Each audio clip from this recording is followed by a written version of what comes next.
Hello, I'm Ruth Stevens, and really happy to have a chance to speak with you today about remixing your business event plan for the new normal. I've been following business event marketing for, well, since around 2005 when I researched and published the book you see here on the screen. And it's an area of great interest to me. I'm a sole practitioner consultant in B2B marketing and also a professor at NYU Stern. And here we are, 12 months into the pandemic, and it's been a year of enormous change and adjustment. And I'm going to talk today about what we've learned about event marketing in the new normal, the constantly changing and evolving new normal, and where we can go from here. So let's get started.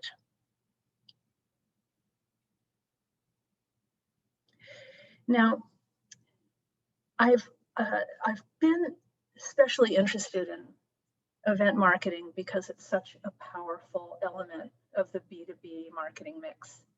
And naturally, that's part of where we were in 2019 and the beginning of 2020, when about nearly 191% of B2B marketers have events as part of their marketing strategy, and events tended on average to comprise about 22% of B2B marketing budgets.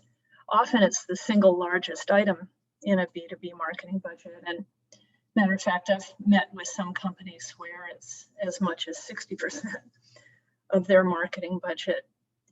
Very important and very powerful in our marketing strategy. But as we all know, events fell off a cliff back in March, and marketers really scrambled. Vendor organizers tried to switch to virtual, or they canceled their events and postponed them. And what did we marketers do? Well, we adjusted and quickly got on board with virtual alternatives. And matter of fact, we found that there were some advantages which surprised us all. This kind of thing seems to happen a lot in the face of disaster. People adjust, and then what they learn during that change, that adjustment, ends up becoming powerful in its own right and becomes part of our ongoing new normal. So no surprise, we actually found some elements of virtual events that we'll probably want to keep around because they have some advantages. No surprise, events just boomed starting as virtual events starting early in the pandemic. Maybe it was because people didn't have enough to do, but still it's been maintained. And also, interestingly, some of the advantages of virtual, like its global reach, for example, and its low cost, and its flexibility in terms of timing, has really sort of changed event marketing for the better in some ways, both for us marketers and for event organizers. So my thought is, well, what should we do now? And I'm saying this is a good time after 12 months of this agony for us to pause and take a breath and think about, well, what do we want to do over the next 12 months and beyond? And there are some really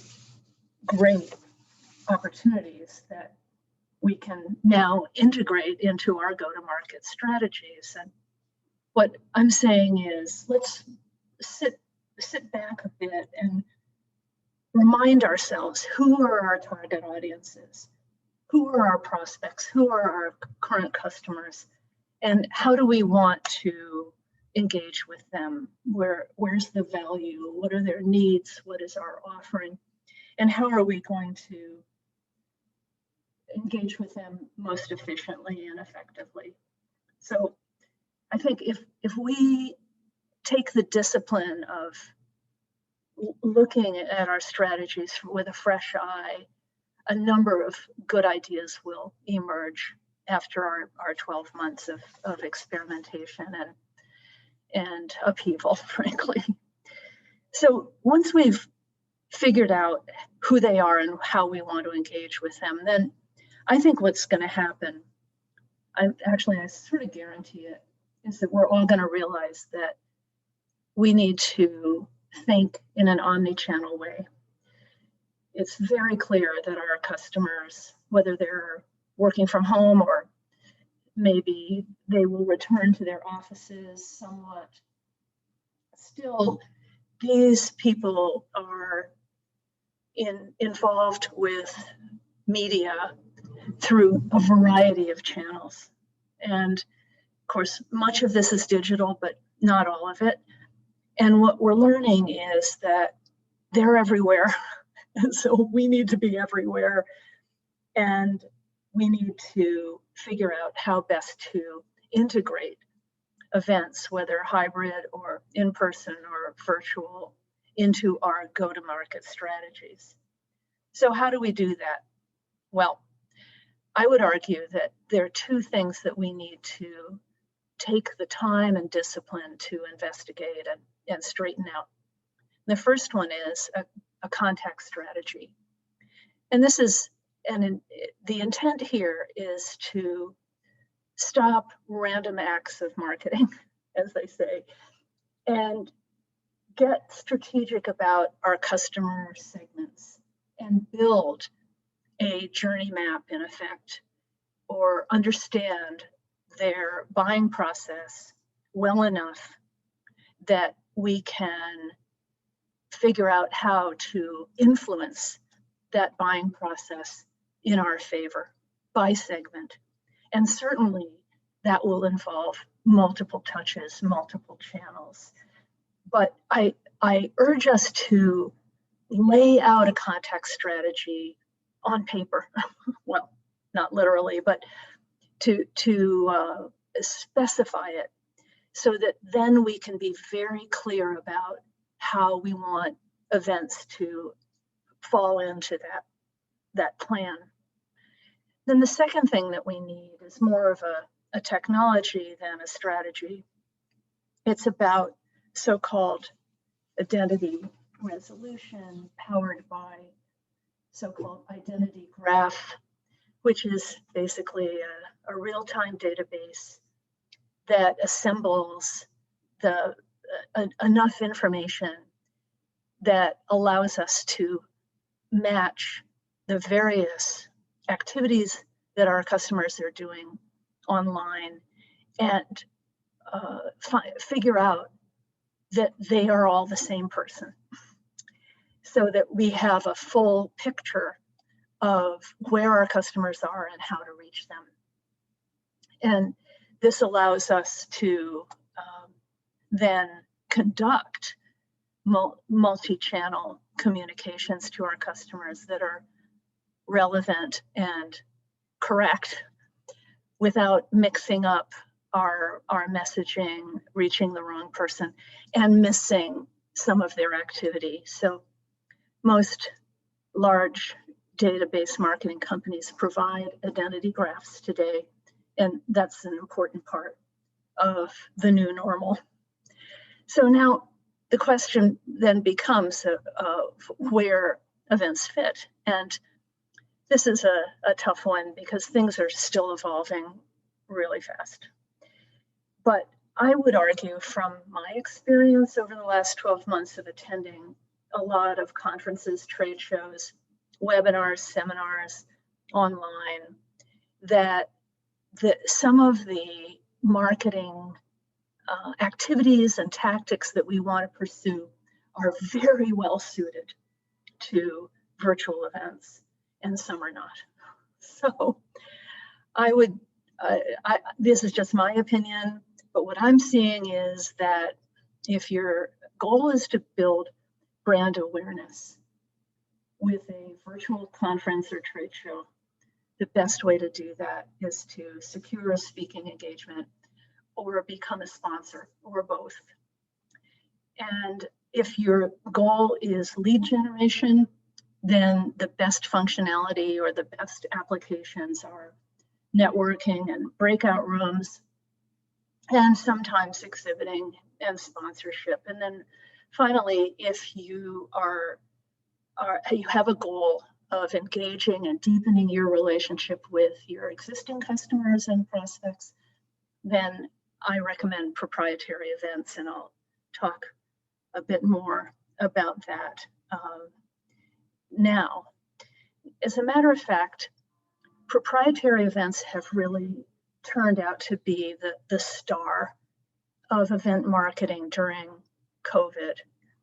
And I think it is a corollary to that sort of funny phrase that was circling around marketing world over the last 6 months called retention is the new acquisition.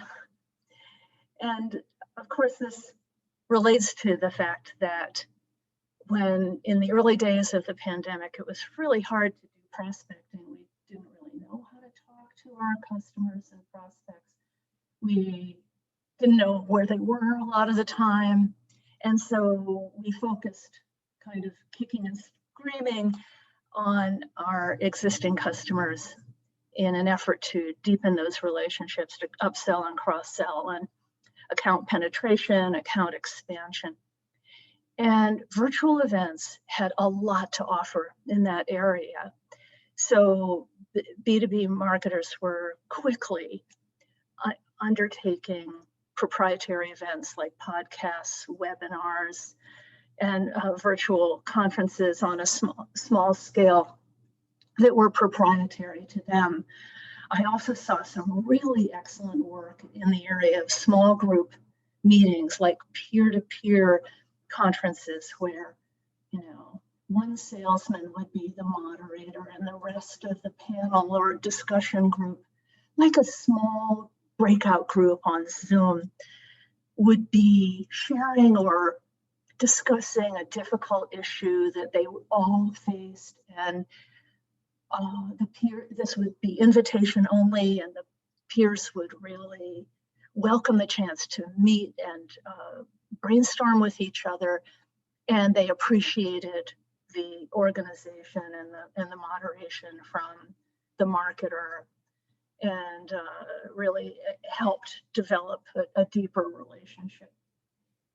The other big activity that I saw that worked really well was building online communities around certain either marketing functions or industry sectors or product categories where people with shared interests could join and converse and share ideas and learn and teach each other.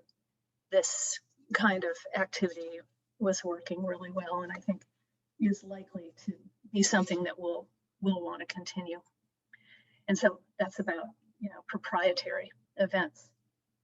So if you're going to develop a strategy around proprietary events, I again suggest that we step back and consider. And this question would be, where is the value in events? What are sellers looking for? What are attendees looking for? In the case of proprietary events, the attendee question would be the big one.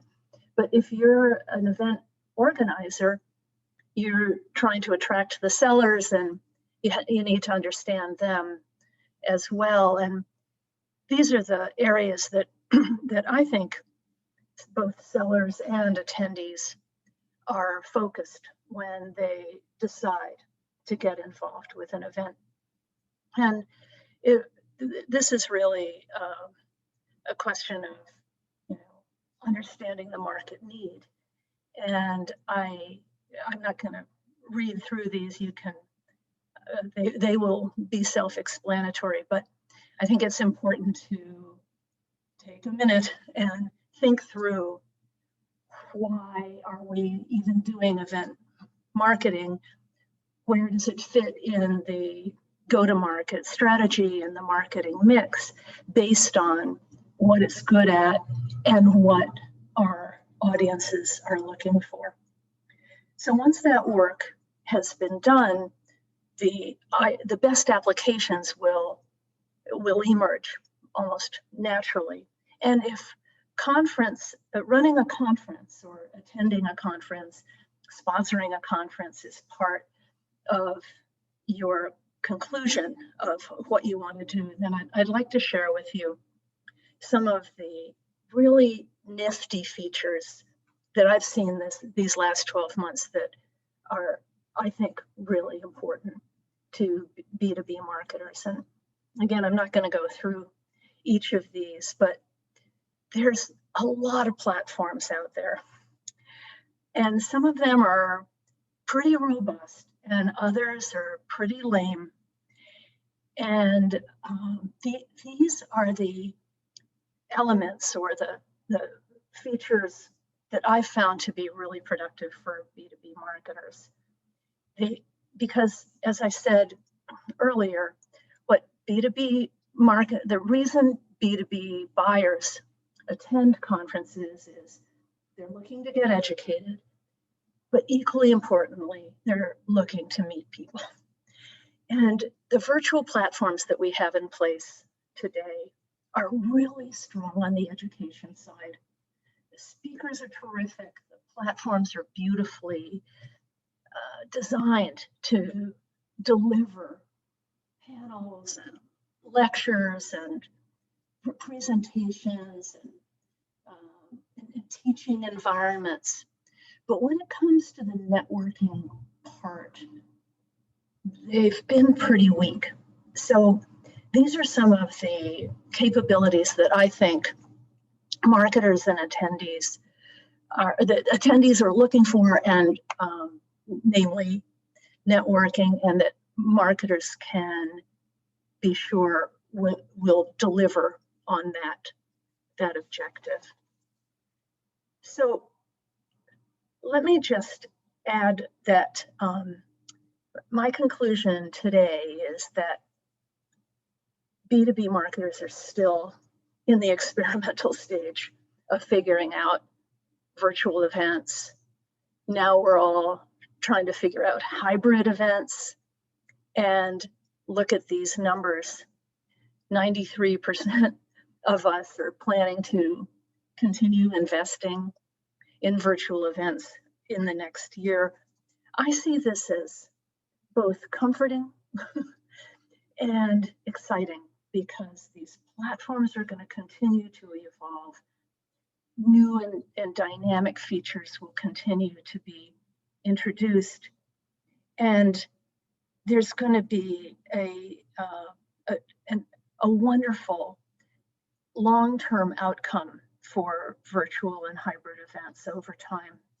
I'm just quite sure of it. So just to add a little lagniappe to this discussion, I wanted to share with you several of the technologies that have really popped out to my mind in the 12 months that I've been poking around the virtual event world.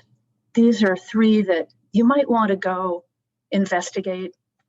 I'll tell you, I have no interest or, no personal investment or anything to do with any of these, but I've run across them this year and I just wanted to call them to your attention. The first one, Meet the Boss, which I think is a pretty weak brand name, but their technology is really impressive and dynamic. It's a UK-based company that had originally been positioned for peer-to-peer networking. That's why this Meet the Boss name came up, I think. But they've created a virtual environment where material and speakers and interaction is presented in a very lifelike way. And when I say lifelike, I don't mean these 3D avatar type things is just a very natural way to get involved in an event. StreamYard, I also found really helpful because it allows live streaming in a very user-friendly manner. And a lot of people have suggested that it's inexpensive, easy to use, and you can include as many as 10 guests in your live stream. And it has a very robust chat system that allows the live stream watchers or attendees to get engaged through the chat functionality. And then finally, I was really impressed with Tag, which allows you to take video material, break it up into segments, and tag each one. That allows not only much better SEO results, but also allows the video watchers to jump around and navigate the video piece by piece instead of having to watch it all the way through or scroll. And this just seems like an important new technology because video is all the rage in B2B today. So now with that, I'm going to wrap up, and I just wanted to share one last item with you, which is a list of my favorite B2B marketing resources. These are blogs and newsletters and website resources that I use all the time and would like you to check out if you are looking for information about B2B marketing. And with that, let me wrap up. I would request that if you have any questions or would like to request a copy of these slides, for example, please connect with me in this platform and I'll be happy to engage with you and answer your questions. And it would be my pleasure to stay in direct touch with you. So thanks very much.